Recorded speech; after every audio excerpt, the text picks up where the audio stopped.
কুমিল্লার মুরাদনগর উপজেলার সোনারামপুর গ্রামের নূর মোহাম্মদ আকাশ ২০২৪ সালের অক্টোবর মাসে সৌদি আরবে পাড়ি জমান। মাত্র ৫ মাসের মাথায় ২০২৫ সালের ফেব্রুয়ারি মাসে সৌদি আরবের জিয়াদ শহরের একটি পেট্রোল পাম্পে ভয়াবহ বিস্ফোরণে নিহত হন।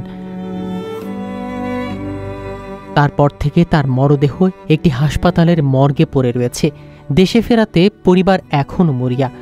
আকাশের মা শাহিদা বেগম বলেন, আমার বুকের টুকরা বিদেশের মর্গে পড়ে আছে, আমি তাকে দেখে শেষ বিদায় দিতে চাই।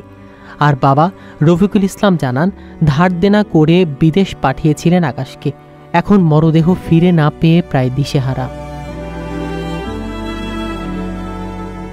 আন্দিকোট ইউনিয়ন পরিষদের সচিব জানালেন, আকাশের জন্ম নিবন্ধন নিয়ে আদালতের জটিলতা রয়েছে।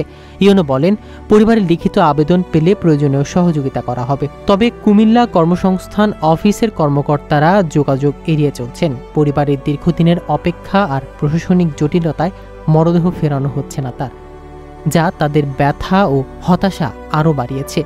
দ্রুত সুষ্ঠু ব্যবস্থার দাবি জানাচ্ছে এই পরিবারটি।